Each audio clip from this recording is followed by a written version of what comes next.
Yeah, welcome back to the channel. I'm sure we all enjoyed that, didn't we? Yeah, me either. Why did we only start playing any sort of resemblance of football after they scored? Why up until they scored did it look like we were doing some sort of training exercise? Why? I don't know if there's a single player on that pitch today that came off there where I went, yeah, you had a good game. You know, obviously not pinning the defeat upon Howson, but he didn't look like he had any confidence in himself at all. He looked miles off being able to have any sort of impact on the game. Maybe it would have been better bringing him on afterwards, but hindsight being 2020, it is what it is. Youngsters get their opportunities because of injuries. That is what it is. But we did what we hoped that they wouldn't.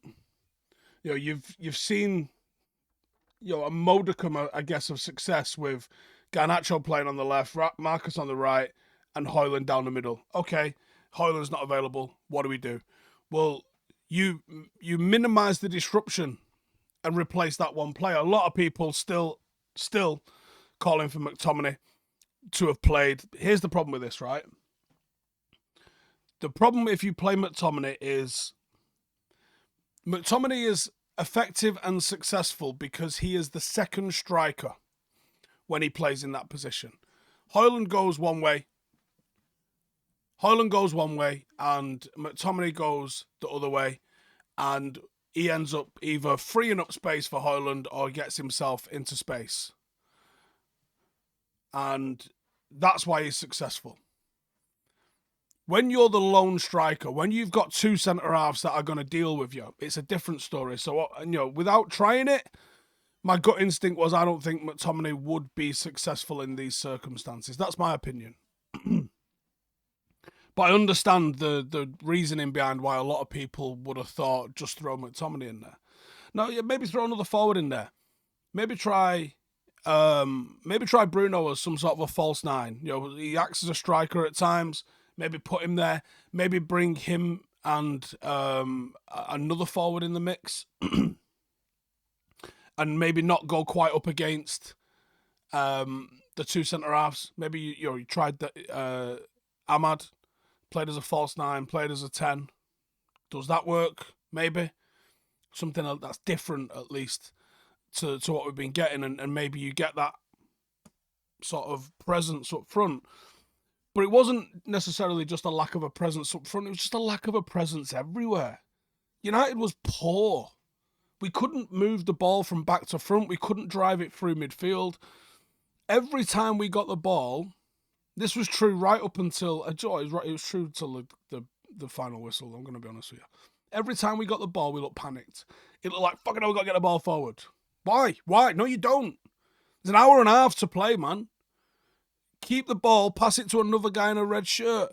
Move them around. Why don't we ever seem comfortable with a team getting set behind the ball and just passing the ball around? You saw in the last 15 minutes that when you force a team backwards, like we did, because we went, shit, we need to go and score now. But actually what happened is, when we panicked and went, oh, we need to score now, and actually meant it, like when we was pushing for the equaliser, we went forward with more patience.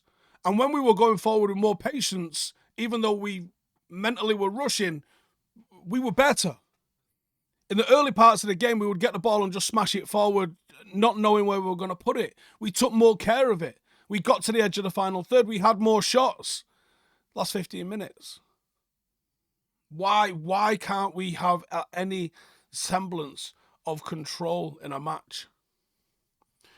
Fulham made better subs than us, had better subs than us. Christian Eriksen aside, actually, I thought, I always like watching Eriksen play football because he's an intelligent footballer, and I think he adds a lot every time he plays.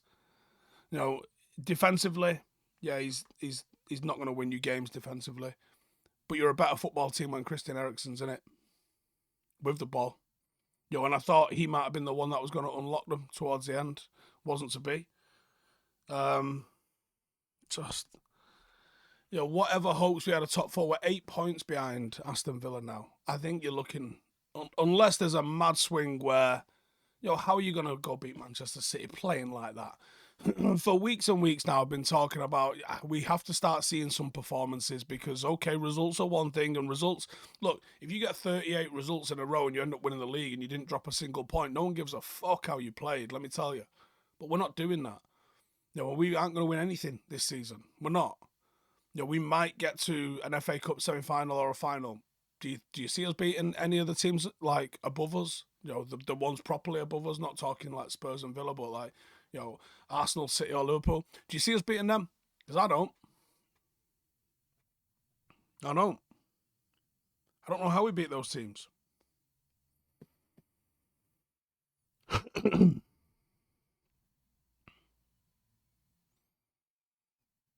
This is it don't look good for Ten Hag.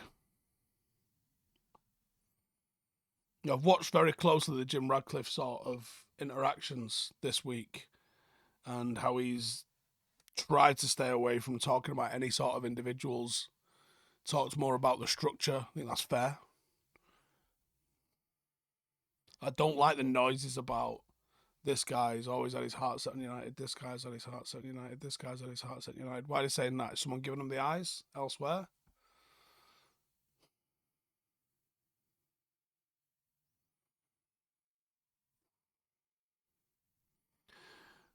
No. Who played well today? Who? Did anybody? Garnacho probably looked like the most likely threat, I would say, at times. Outside of him. Again, Bruno, when it got to the meaty part where we had to try and get a goal because we're behind, he actually looked good. When the pressure's almost not on, he plays like the pressure is on, and when the pressure is on, he plays like it isn't on. It's a conundrum, man. Varane was poor. I thought Maguire was poor.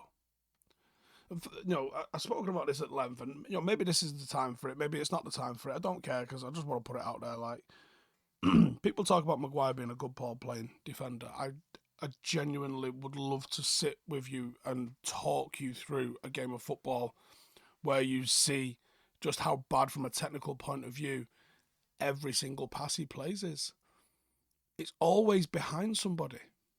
Always. He never puts it into somebody's stride for an attack to continue. It's really weird. It's a weird technique. And again, I'm not blaming Maguire for this. I think he maybe could have done better with the challenge on the halfway line, but he's not on his own. Again, the opening goal is another set play. Erik Ramsey's just been given that job. Minnesota United, I think he's going to be the youngest head coach in the MLS. What the living fuck are they watching? He's a set piece coach at United, and Manchester United are the worst I've ever seen them at set plays. Like, I joke about, like, give me the job. But honestly, I might be deluded in this, but I firmly believe I would do a better job than Erik Ramsey at set plays. Firmly. 30 minutes a week, I'll make us better at set plays than we are. I'm not saying I'll make us the best in the league. I'll fucking definitely make us better than we are, though. Definitely. Unbelievable.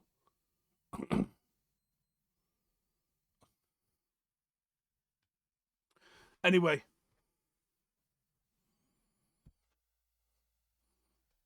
Our game got called off today, so I didn't have a paddock match. And not having a paddock match, I was like, right, I'm going to go to the game. Tickets had been given away to my son and his girlfriend, not like to some random. But I was annoyed this morning that I didn't have my ticket for the game. I'm less annoyed now. Not by a lot, but I am less annoyed now. Listen, if you want to get out of the football for a minute, I did a video which I released on Thursday, looking at my top 5 hikes in the Peak District, just an hour away from Manchester. And it's had a really good response. Doesn't do loads of views because it isn't that sort of channel. It's a slow burn sort of thing. But I would genuinely appreciate it if you go over there, give the channel a subscribe, but also go and check that video out and leave me a comment about what you think. We all got lives outside of football. This is a part of us. That's another part of me. And we also finished up the next video on Friday, yesterday, which will be coming out maybe by the end of this week. So loads of content coming out on there, and there's a shitload coming out on Patreon as well. We got a new producer in that's just looking after Patreon, and it's growing and thriving, and we're getting loads out on there. So if you want to support the channel, either check out Howson IRL or check out the Patreon. Links for both of those are in the description. Go and enjoy the rest of your Saturday, boys and girls, and try and forget about United for another week. See you in a bit.